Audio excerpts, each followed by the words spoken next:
Hello everyone, this is Grand Madam again. Before I can start my weekend, this came up. I was watching a video by two twin flame coaches when in the comments someone mentioned how they were so desperately in connection with someone. Again, let me explain something about connections. Let me give you a rudimentary explanation, see if this helps with anything. First of all, we are energetic beings. We have our own electromagnetic energy field around us. We are spirits in a human body. There are layers of energy levels that compose of me and you. Okay? They actually overlap just like the fingers on a hand to make one solid appearing image of you and me. Okay? Because we are energetically based, we have the power to take our energy and direct it to others. And when we direct that energy, others will feel it. Let me try this. Let me see if I can't send you some energy to give you exactly, let you feel what I'm talking about when it comes to connections. Okay.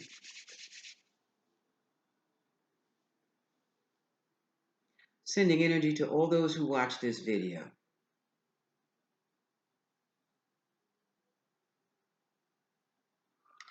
I feel the pull, which means you should be feeling the push. It's a gentle push. Just a push. Just a push. Nothing bad. Let me send you some love. Love.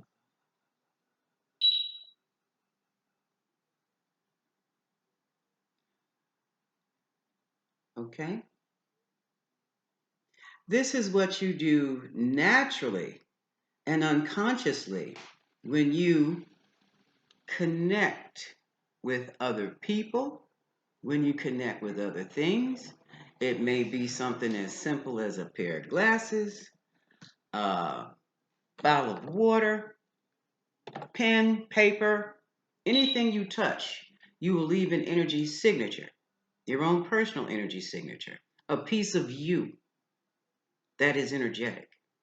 Okay? So when you're dealing in a dynamic with other people, you are going to connect energetically with those people, whether you are aware of it or not. That's one reason I don't ride the bus anymore. I have to have a car wherever I go these days because I was picking up too much of other people's stuff, their energy. Now, this whole business about soulmates, twin flames, let me explain this. As I said earlier, when you are focused on another person, as in a conversation, you connect. Even if you don't agree, even if there is no meeting of the minds, with eye contact, which is energy going out, with your words going out to them, you have connected to them twice. Okay? And with the feeling in your chest that develops when you are at odds, boom, that's another. That reinforces the connection even more. So, and it works the same way with love and affection. The same connection you have with your cat or your puppy, you can have with another human being. And we do. But that's all it is. Let me explain. Because you have affection for your puppy, or you love your puppy or your pet, your baby parrot, whatever you have, the energy in your heart chakra. Let's see if I can show you my heart chakra, which is right now. I'll leave the cleavage alone, but it's right around in here. Sends out an energetic cord to your puppy, and your puppy will send it back to you. Okay? When you speak, the energy comes out from your throat to the other person, and when they speak, it comes back to you. Now, it may hit you up here, it might hit you down there, all along your chakra lines. Your chakras are your energy centers. They keep your energy fields going. That's what helps you walk, talk, eat, and do whatever you have to do to survive and to live in this hologram that we live in. We are energetic beings. We are fueled and funded by an energy, a life-giving energy, our life force. Some of you can see the life force if you can see the white around me and in my hands. That blows me away every time I look at my hands because I don't see this white around my hands until I'm in front of this camera, and it blows me away. But anyway, that is your own personal energy field. Now, when people are talking about how they're connected to a lover and they can't get away, that is because even though they may have broken up or walked away from that lover, they're still connected. And you're still connected because you're still having energetic thought. Your thoughts are the purest form of energy we have here in this 3D realm. Your thoughts about them go to them. Their thoughts about you come back to you in forms of a binding energy. Their thoughts can be loving or their thoughts can be cursing. And when that connection is no longer fed, that's when you feel isolated and alone. Excuse the nose. I don't know why. It waits for the camera to come on before, so it starts to itch. But you feel isolated and alone as if you're connected to nothing. But you're not connected to nothing. Ladies and gentlemen, we are connected to the stars. The same thing that powers the stars powers you and me, just on a much smaller level, okay? But the energetic connections we feel for others are our own doing. It's not that some force from above or below has us trapped in a connection we feel that we cannot free ourselves from. We are still feeding that connection. It's like sticking a plug in an electric socket. We may turn the TV off, but as long as that TV plug is stuck in that socket, that energy, here's another one. This is energy, folks. Okay, Spirit, thank you. That energy continues to flow through the circuitry of that TV. And that's why we still feel so connected to people we have walked away from. To break that connection, you're going to have to pull the plug. That means, and this is the hard part, folks, I'm not going to fool you. I've been there, done that myself. No thinking about that person, which means when the thoughts come floating up in your head about what used to be or how you would like for the relationship to have gone, cancel, cancel. Maybe 3 times. Say the word cancel, cancel, cancel. And get busy doing something. Turn on dance. If you have music on, start moving your body around. Turn on, shake it off.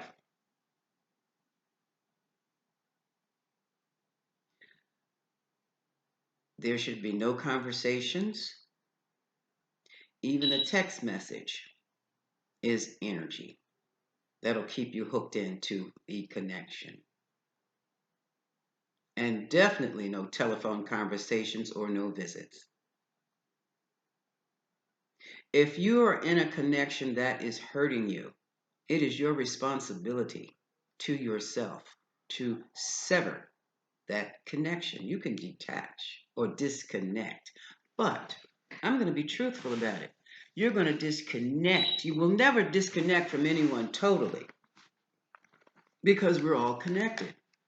Every living being, you are connected to your worst enemy whether you see them or not. But since you don't think about them, you don't feel that connection until you run into them again and remember, oh, I remember what you did to me.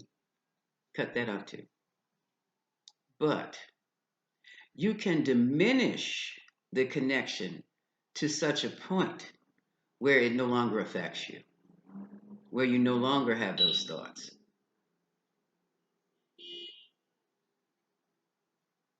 Connections are not all powerful.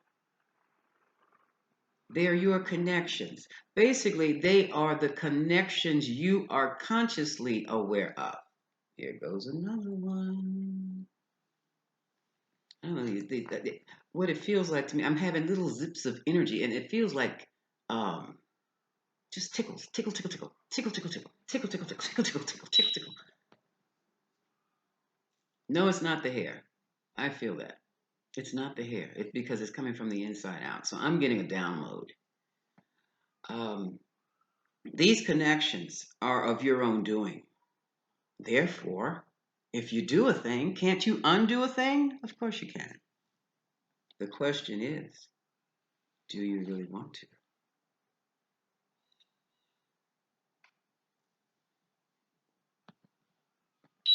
Do you really want to take the responsibility of severing an energetic connection with someone you really want to be with? Even though you know good and damn well they're no good to you, have not been good to you. On the scale, they've done more harm to you than they've done good for you. That's what you have to look into. And then you have to ask yourself, why are you holding this connection so strongly when you're not getting anything out of it but pain?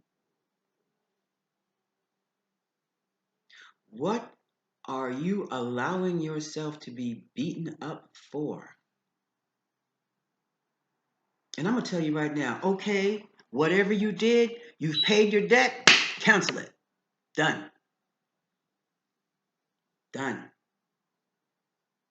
Because just like you made this connection, because whatever it is going on inside of you that makes you feel that you deserve this pain, which sounds like shame and guilt for something you've done, you'll go right out and make another abusive connection.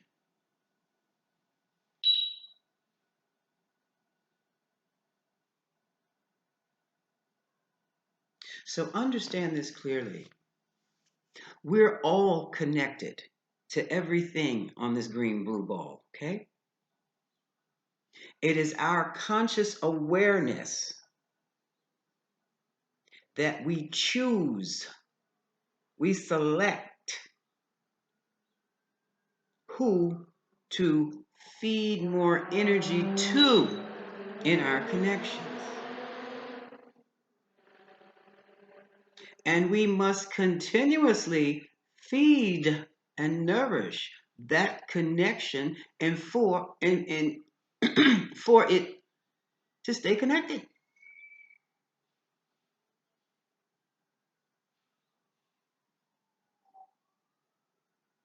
It's much more to walking away from someone than just walking away.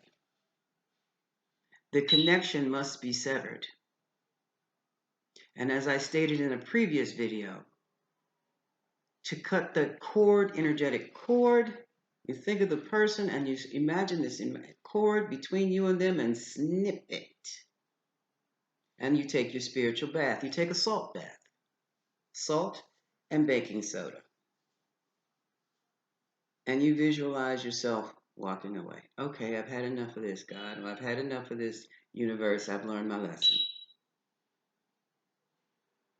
And if you feel that you can't do it alone, then I'm putting this in the hands of God. I'm putting this in the hands of the universe. Take this connection away from me for good. And I thank you. Oh, look, an angel. How you doing? And I thank you. And that's for those of you who just can't seem to get it done on your own. But this was all you're doing. This was your doing. So to say that you can't break this connection, you're lying to yourself. And I'm sorry, I apologize for being so harsh because I know I can be. But also, the thing about me is I'm so empathic that I can't stand to watch someone suffer for no good damn reason. Especially when the lesson has already been learned.